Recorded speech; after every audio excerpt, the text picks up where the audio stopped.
Outra treta que é muito boa, e essa aqui eu quero entrar, tá? Vocês viram que o nosso querido Nando Moura atacou o Renato Império. No fundo, ele quer falar que todo mundo é nazista, né? O objetivo dele é fazer com que todo mundo que ele não gosta seja chamado de nazista pra, não vamos falar real, pra no fundo aparecer alguém e cometer algo, né? E aí ele, esse alguém que em geral vai terceirizar, aí sim os sonhos desse pervertido, ele... leve a cabo o que ele gostaria ele próprio de fazer, mas não tem coragem. Lembrando que ele é um cara que fala, vão vocês denunciar, ele mesmo não denuncia. Vão vocês e denunciem. Ele não vai, né? Então é uma figura patética, que fica novamente terceirizando as vontades dele. Mas vamos ver aí, porque atacou o Impera e é o seguinte, ele acabou cometendo um grande erro de tornar o Impera muito público. E o Impera é muito legal, e ter feito isso com o Impera é muito bom. Essa é a real. Vamos lá. Racialismo, toda essa merda, eu dei lá no vídeo do Charlie Kirk, beleza? Eu dei a minha opinião no vídeo do Charlie Kirk. Então, se esse bosta aqui vai querer me associar a qualquer tipo de porque é isso que ele quer, porque no fim do dia esse cara quer que todo mundo aqui seja morto. Sabe por quê? Porque se o nazismo é o maior mal da história humana, ninguém respeita o nazista. Ninguém respeita o nazista. Então se você cola a pecha de nazista em mim, por exemplo, alguns psicopatas que assistem ele, ou canais de esquerda, ou nazistas, vão querer me matar. É isso. Esse cara aqui tá colocando a minha vida em risco. A vida de todo mundo do MBL, a vida de todas as pessoas que são associadas de alguma forma à bolha da Valete, o Enguia, todo mundo. Beleza? O Enguique, por ser brother de todo mundo da Nacional, ser meu amigo, ser amigo de todo mundo ali, da rapaziada da Valete, Antum, Pessoa, o BH, o Enguia, na visão desse bosta aqui, é o Enguia. Ou seja, dá pra meter a faca no Enguia. O Enguia que fez o que esse cara nunca fez na vida dele, o conteúdo que ele produziu. O conteúdo que o Enguia produziu é algo que o Nando Moura jamais sonhou em produzir. O risco que o Henrique se colocou, o Nando Moura não se coloca, porque ele tá encastelado só uma pausa, da casinha dele no condomínio. Só pra vocês saberem, é um cara que, se bobear, ele tá aqui assistindo a live. Ele é um cara que arrumou briga com nazistas, mesmo. Tomou cancelamento, ameaça a pau. A dar com pau. Esse é o Henrique. Que é o tipo de gente, estou denunciando o meu cabelo, estou denunciando o meu cabelo, estou muito bravo, eu tô bravo, tô bravo, vai lá. Condomíniozinho dele de alto padrão, caro pra caralho. Ele tá encastelado. O Henrique não, o Henrique tá exposto, eu tô exposto. Todo mundo ali, o Kim, o Renan, o Faustino, o Arthur, todos expostos. Todos são expostos. É que o Nando Moura não sai de casa, então ele tá encastelado, ele tá protegido. Então ficar colando a pecha de nazista é basicamente colocar um alvo nas nossas costas pra alguém vir nos matar. Esse é o rolê do Nando Moura. É isso que ele quer. Ele não é só isso. Eu gosto muito quando... Tenta achar minutagem quando ele fala da questão geracional. Quando ele fala do millennial. O que eu queria aprofundar... Esse é um assunto muito interessante. Porque eu tô vendo muita gente, especialmente o Império... Eu posso até ligar no Império aqui, tá? Fala sobre millennial. Por quê? Porque eu sou millennial. Eu entendo um pouco o que ele fala. Eu concordo. Na verdade, eu concordo com o que o Império fala. E vejo, porque uma vez quando eu tava fazendo uma análise, acho que foi o vídeo até que a fala do Pudim, que eu tava falando que a geração millennial é justamente a geração que compra curso do Pablo Marçal, porque é a geração que tudo a ela foi prometido e ela não entregou nada, e ela fracassou. Aqui assim, quando a gente fala em geração millennial, isso varia de país para país. Por exemplo, a geração millennial na China, Rafael Almeida Rizzo, é gloriosa. Os millennials chineses deram muito certo, o mundo deu certo pra eles. Talvez millennials indianos também, né, comparado com as gerações anteriores, sejam muito otimistas. Não é o caso do millennial norte-americano e definitivamente não é o caso do millennial brasileiro. O millennial brasileiro tá comprando curso de pudim, curso, sei lá, aprenda a fazer bolo de pote pra tentar sobreviver e tentar arrumar, vamos dizer, justificativas pra que a lógica do mundo dele volte a fazer sentido, porque, volta a colocar, eu sou dessa geração que nos anos 90 tava estudando, e porra, estude, entra na faculdade, você vai arrumar um emprego legal e você vai progredir. Isso ruiu, porque o mundo que nós conhecíamos, todo ele se alterou, a dinâmica sobre o que é uma carreira, o que é trabalho, mudou. Houve uma crise muito grande, foi a crise do subprime de 2008, que ela pega o milênio que tava, né, começando a carreira e a casa cai. E a casa cai feio. tá? Então, é um tema muito, muito interessante. Eu gosto de falar desse tema também. E eu gostei de pegar o que o Impera fala. Talvez o Impera está no começo da live do Impera, tá? Muito bom. Deixa eu ver, põe aí. Recebendo ataque, velho. Eu tô recebendo, eu não vou ficar chorando as pitanques. Estão me ameaçando de morte. Estão me ameaçando de morte. Estão me ameaçando de morte. Eu todo dia eu recebo ameaça. De gente nanomorista, tá ligado? É sempre o mesmo. Você identifica nanomorista? É muito fácil. É sempre o millennial decrépito no carro. Você identifica pela foto, é uma vibe de velho, triste. Então, tipo, você consegue identificar. Eu recebo um monte de mensagem, nego me xingando, tá ligado? Pardo, fui escamado 2x pelo Tipai. Eu só queria falar que o millennial pra mim é tudo bina e é a minha opinião mais sincera. Eles são mesmo, eles são. Nada contra os millennials aí da bolha. Vocês são shed. Moura no primeiro vídeo da treta com Arthur achando que o Essa MB... parte é outra. Não, põe no começo. Põe no começo e vai ouvindo acelerado no começo você, e aí você me dá o ok. O que acontece? Você não consegue, vendo aí enquanto eu tô falando? Sem jogar na live, Riso? É só ver se ele tá falando. Eu acho que o começo da live dele fala disso. É que eu queria botar um trecho antes. Pode ser? Tá, então põe um trecho antes. Bora. Fernando Moura resolveu embarcar na... Se o Fernando Moura resolver embarcar na ego trip de querer jogar associados agora, eu, Antum, Pessoa, BH, pra debaixo do caminhão e querer nos expor as nossas ideias e o cara, tipo... O público do Nando Moura, seja muito bem-vindo. É isso. Essa galera toda vai gostar. Eu defendo encarceramento em massa. Eu defendo uma guerra. É isso. Eu defendo que a população bestializada do Brasil seja reeducada. É isso que eu defendo, beleza? Eu defendo o extermínio do crime organizado. Eu defendo uma prisão no meio do Tocantins para 3 milhões de vagabundos, beleza?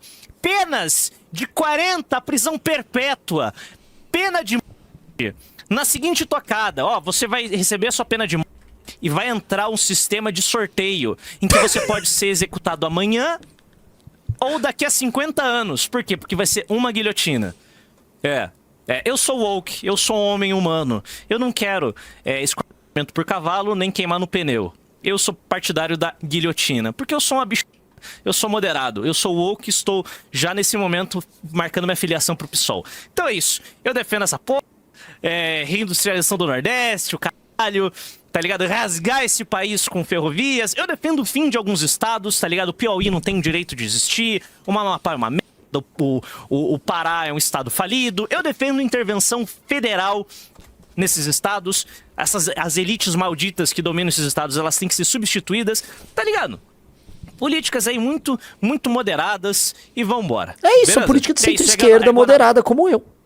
Você me desculpa, ele é um moderado de centro-esquerda como eu. Tem como não gostar desse sujeito? Infelizmente, né, na ânsia de atacar a gente, né, ele acabou permitindo que o mundo ficasse cada vez mais intoxicado por Renato Impera.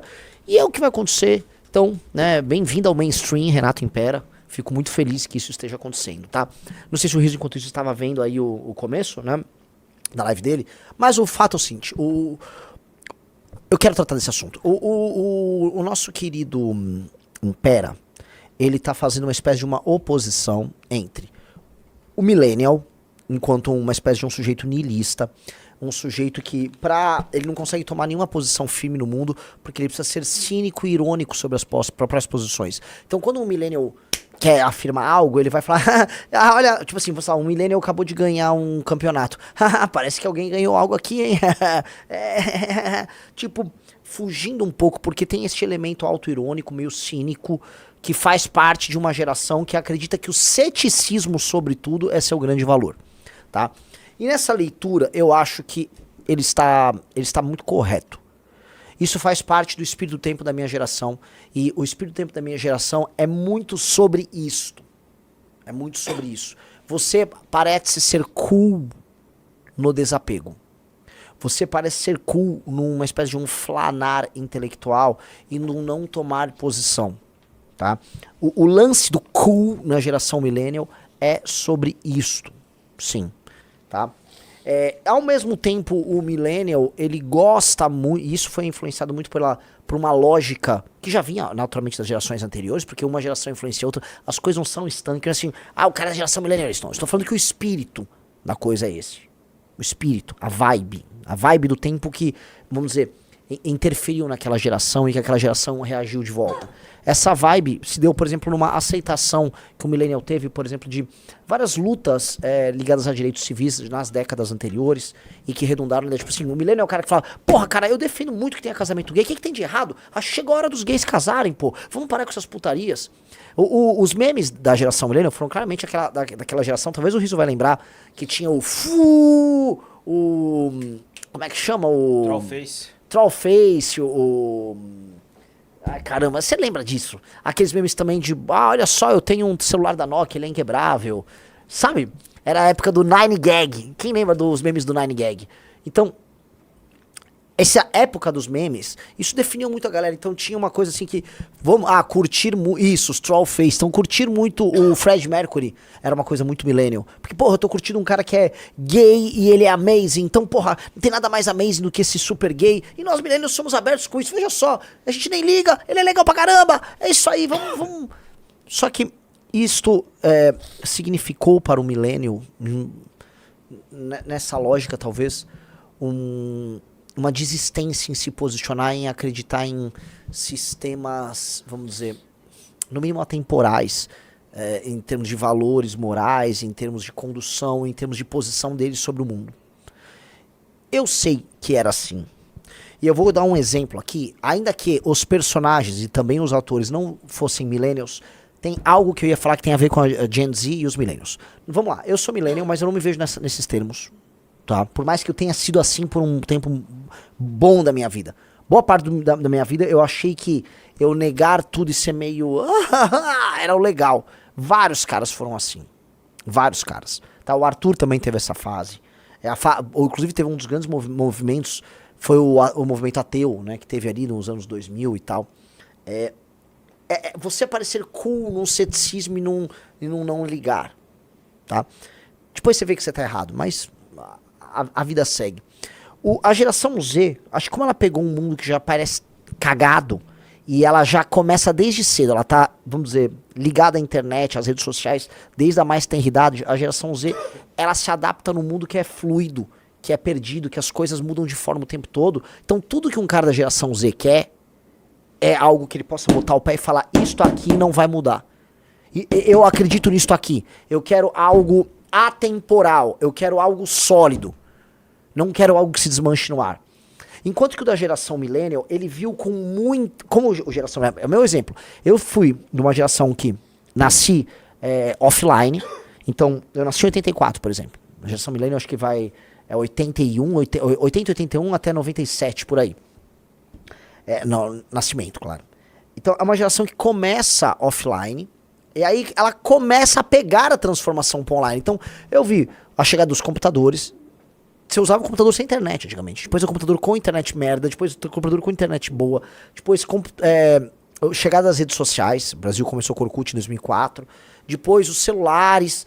Né? Aí você vai ficando cronicamente digital. O millennial viu isso. Então o millennial viu com otimismo essas transformações em que você saía do sólido e você se desvanecia. Só que ele foi traído no processo. Ele viu, meu Deus, eu achei que isso tudo seria muito bacana e eu fui enganado, eu me dei mal. Esse é o millennial. Já o Z é o contrário. O Z, ele quer firmar essa posição. Pelo menos pelo menos os rapazes da geração Z são assim. Ainda que as moças, no radicalismo delas, tenham uma busca por firmar uma posição. Né? O feminismo radical dessa geração mais nova. Então, há algo de muito... algo de quase religioso na postura... na mentalidade da geração Z, que se opõe ao ceticismo da geração millennial. Isso tem um choque. E esse choque é muito bem-vindo, porque o ceticismo definitivamente não resolve nada. O ceticismo, ele é meio bobo. Ele é meio bobo. Tem uma série, né? Digite quem assistiu The Office. Digite quem assistiu The Office, porque eu vou comentar sobre The Office. The Office, né? É uma série bem legal, uma das séries mais engraçadas que já tiveram. E naturalmente ela foi feita por pessoas da geração X. Os personagens estão na geração X, mas ela o público-alvo foi X e Millennial. Então, é uma série que passou, o Riso me corrija aí no... Vê aí que década saiu a série. Eu imagino que foi entre 2005 e 2011, por aí, o The Office. Eu lembro que era esse período que eu assistia. Né? Foram, nossa, 9 temporadas. Consegue ver que ano foi, Riso? 2005, né? É exatamente esse período. Então, no The Office, né? Os personagens e os atores eram geração X, o público era X/Millennial, e tinha alguns personagens que evocavam o espírito do tempo da geração Millennial. Eu tô dizendo isso porque eu tô reassistindo The Office. E o que acontece? O personagem que as pessoas mais gostavam, ele foi feito para ser o protagonista, porque por mais que o Michael Scott seja o protagonista, né? Vocês sabem, o cara do Virgem de 40 anos, Stephen Caron, que é um grandíssimo ator. Adoro ele, muito engraçado, chorava de rir com ele. O personagem principal era o Jim Halpert. O Jim Halpert era como se fosse a consciência da pessoa comum por trás da loucura daquele escritório. Certo? O Jim Halpert, por mais que se olhasse ele, naquela época ele é um cara da geração X, ele é um X transicionando para Millennial, ele tinha o espírito do Millennial. O Jim Halpert era o Millennial. Então, ele tinha piadas autoirônicas, ele era meio autoirônico, ele demorava pra se posicionar, ele tinha um romance com a Pen que demorou pra acontecer. Então, toda aquela coisa meio meio autoirônica, meio se zoando, um não pertencer, né? Um não botar o pé, tudo aquilo colocava pra mim o seguinte, né? Reassistindo, o Jim Halpert, ele é meio que o espírito do Millennial. Meio que o espírito do Millennial. Por mais que ele não fosse Millennial, mas aquilo é um produto feito pra geração Millennial. Então, a galera Millennial se identificava muito com o Jim Halpert. O Jim Halpert era o único cara cool no escritório. O cara legal do escritório ali do The Office era o Jim. Né? E quem era o cara que era considerado o cara mais tolo e bobo do The Office? Já assistiu The Office, Riso? Não. Tá, era o Dwight. E por que o Dwight era pintado como um bobo? Por várias razões, mas o Dwight, ele tinha crenças sinceras e verdadeiras. Então, na série, um cara com crenças sinceras e verdadeiras como o Dwight é vendido como alguém completamente inadequado. Então a graça do humor do Dwight é sobre a inadequação dele no mundo. Ele não se adequa porque ele tem crenças muito claras e as crenças se tornam ridículas. O Dwight, em grande medida, ele antevê o que é a geração Z. E se você olhar o Dwight, você fala, porra, o Dwight ele tem crenças verdadeiras em tudo. Já o Jim, ele é o Millennial. E naturalmente o Jim, inclusive no duelo pra ver quem se torna o sucessor do Michael, o Jim é o cara que ganha, porque, né, o espírito do tempo é pro Jim. O Jim com as suas autoironias, com as suas indecisões e tal. É muito legal a gente acompanhar na cultura pop isso, porque essa lógica que o Império tá criticando ali, do Millennial versus o Z, é uma lógica que ela é construída na cultura pop. A cultura pop, ela reflete uma lógica, uma maturação de um processo histórico que vai dar naquilo, né? E ele deu nisso. Então, a minha geração é a geração do Jim Halpert, que preza por esse ceticismo, preza por uma espécie de uma ausência de sonho, que vê beleza nisso, nesse fluir leve, nessa leve descontração. E o se entregar verdadeiro do Dwight é tratado como muito ridículo, como muito bizarro. Mas o Dwight, se olhar direitinho, ele é retratado como um extremista de direita. O Dwight é retratado. Então, se você pensar, o Dwight literalmente é o jovem da geração Z, da nossa época agora, sendo construído, cara, 20 anos atrás, que a série começa em 2005. 20 anos atrás, o Dwight, ele começa a ser construído nisso. Então o Dwight é construído ali e o Jim ali. O Jim não tem respostas pro mundo de hoje. O Jim claramente votou no Obama. Claramente o Jim votou no Obama. O Obama representava isso. O Obama tinha aquela coisa do change e tal, mas ele era cool, ele era leve. Entendeu? Tinha uma leveza no Obama. Tinha um não se engajar tanto. Que essa é a coisa, né? O Obama é um personagem político eleitoral construído para essa geração. Nesse ponto, eu acho que a gente consegue, né, olhar bem. Aí vocês vão falar, mas Renan, esses personagens, eles são da geração X todos. Dane-se, porque eles são feitos para aquela geração. É a mesma coisa que eu falo assim, a galera que foi da geração Boomer ela foi influenciada por artistas da geração anterior. São pessoas nascidas na tal da geração silenciosa que basicamente construíram o imaginário da geração boomer. Mas elas criaram, né, o imaginário daquele tempo. Né? Então, eu acho a leitura e a crítica que o Impera faz muito boas. Muito boas. Naturalmente, eu não gostaria de tretar e ver treta com o Petri, porque eu gosto do Petri também. Gosto e é um sujeito que todas as vezes que eu tive com ele, eu fui muito bem tratado também. Por mais que logicamente ele tá equivocado nessa coisa comunista e tal, mas isso não vem ao caso, entendeu? Dito isso, a leitura do Impera tá muito certa. A leitura dele tá muito certa. Você tem algum trecho aí do Impera pra colocar? Bota aí. Do Nando Moura, e basicamente fiz uma grande síntese da geração, porque esses dois são as duas faces da moeda que é a geração millennial, sabe? Pessoas que já desistiram. É basicamente, se você pudesse sintetizar um late millennial e um early millennial, é basicamente o que é o Nando Moura e o Arthur Petri, tá ligado? O Arthur Petri é mais novo e o Nando Moura é mais velho, então, tipo, eles são dois tristões, sem esperança, sem vitalidade nenhuma, tristes. Eles são pessoas tristes, cínicas e depressivos. Eles são uns fudidos. Eles são psicologicamente uns fudidos. Em que eles são pessoas que sentem um nojo absurdo de sinceridade. São pessoas que odeiam sinceridade. Pausa. Eles são alérgicos à sinceridade. Assistam alguns episódios do The Office. Assistam as interações do Jim com o Dwight. O Jim pegava até a inocência por trás da profunda sinceridade de um sujeito como o Dwight. E a beleza era isso. O Jim fustigar o Dwight era sobre a mentalidade millennial, rir de quem se compromete. Porque sinceridade provavelmente é a grande qualidade da Gen Z. Parte dela, não todas. Não toda Gen Z, mas parte da Gen Z, a sua grande qualidade é a sinceridade. Tipo, você abraçar algo de forma sincera, isso é legal. Isso é algo que o Zoomer odeia. Millennial odeia. Eles são avessos a isso. Eles são tipo... Tipo, as músicas dos millennials sempre tem a mesma vibe de eu gosto de você, mas eu não quero me pegar, não gosto tanto assim. Os seus filmes são cheios de autodepreciação o tempo todo. Você não é incentivado a almejar coisas grandes. Basicamente você foi criado pra ser tristinho, ser sarcástico, irônico. Pausa. Vou dar um exemplo nisso. Eu concordo completamente com o Impera. A banda que foi mais influente da geração millennial, não foi a mais ouvida, mas foi a mais influente, porque foi a banda mais influente do começo dos anos 2000, foi os Strokes. Eles criaram não só a ideia do rock que puxa essa coisa meio retrô, mas eles criaram a onda retrô que pegou em tudo. Dá pra gente até estudar bastante por que no começo dos anos 2000 a vibe foi retrô, né?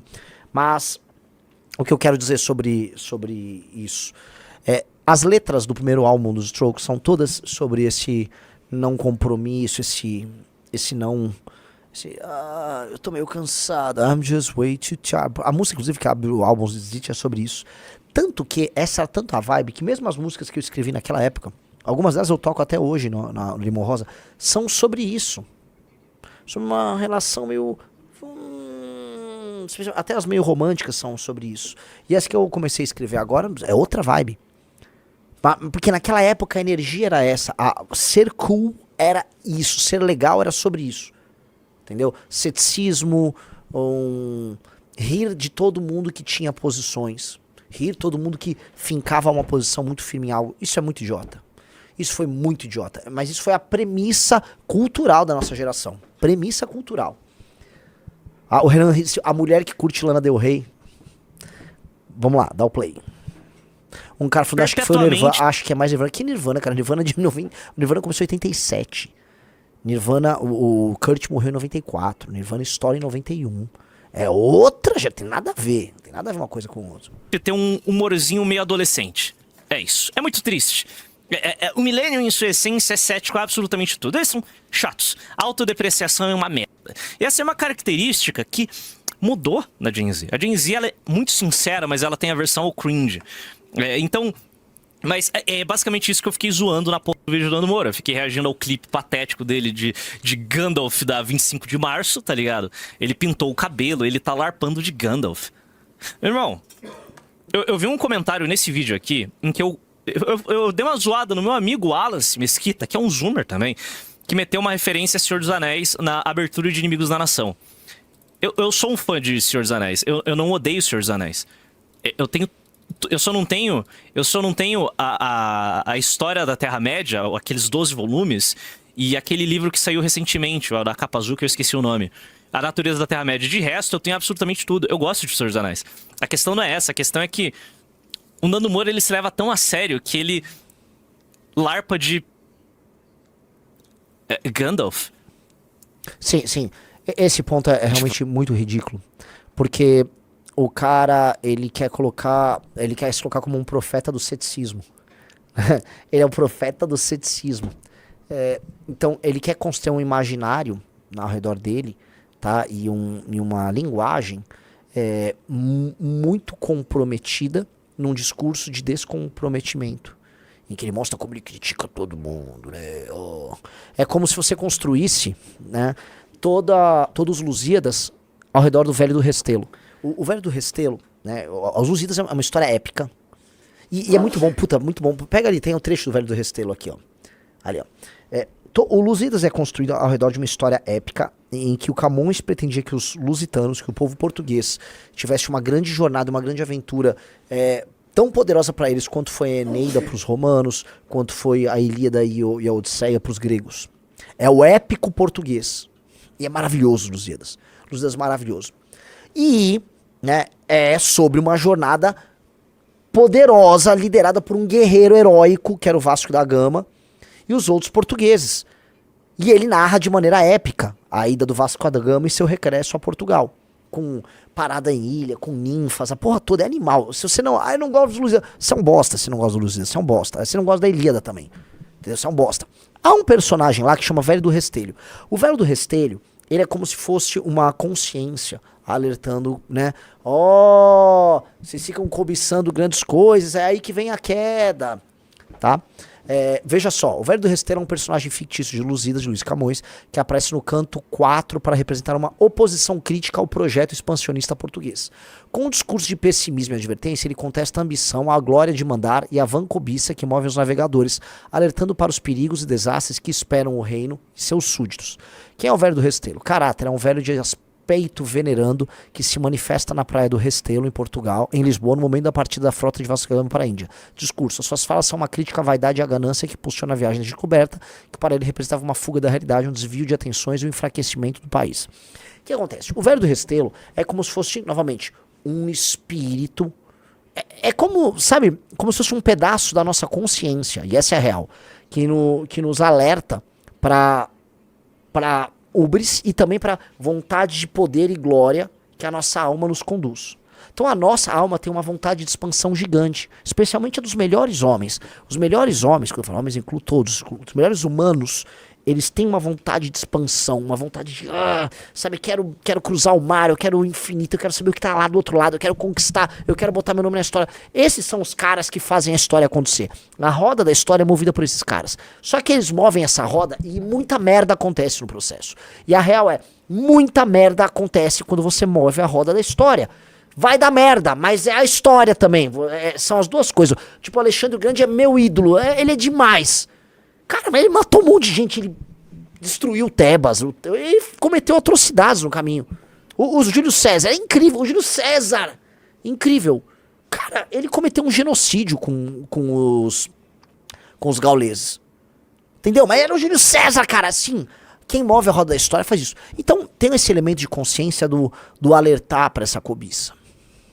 Mas o cara que tá alertando pra cobiça também não faz porra nenhuma. Ele tá lá. É uma coisa que te prega talvez combine até a lógica. Por favor, vou pedir pros meus amigos nietzschianos que assistem a live, façam um recorte. Se isso não é, em certa medida, o espírito do ascetismo que o Nietzsche critica tanto em Genealogia da Moral. Orlando, Russo. Se não é um pouco sobre isso, sabe? Porque as grandes histórias não estão ao redor apenas do ceticismo. Aí você achar que há uma grande profecia num ceticismo, é tolo. é tolo, chega a ser ridículo, porque aí você tá querendo ser épico no seu ceticismo, portanto você não é o velho do Restelo. No fundo você tem inveja do Vasco da Gama, né? E queria estar no lugar dele, mas você não tem coragem pra botar um pé no barco. Que é o caso não só do Nando, mas de todas essas pessoas que criticam. Entendeu? Não é um aspecto de consciência, é pura vaidade. Só que eles tentam construir. Essa loucura e essa simplicidade mental, ela acaba se dando nesses termos. Quer parecer glorioso com um discurso de ceticismo. Então tem a vaidade que o velho do Restelo criticaria, tá? Mas se quer com a verdade por trás do discurso. Entendeu?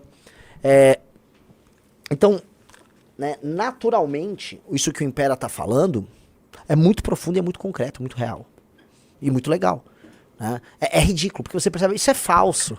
Sujeito querido, ninguém presta, todos são maus, só eu sou bom, olha só esse meu discurso. Né? É bem bobo. É bem bobo. É só bobo. Eu vi outro dia, né, ele criticando, né, o Rasta. O Rasta não sabe tocar. Sabe? Negócio besta.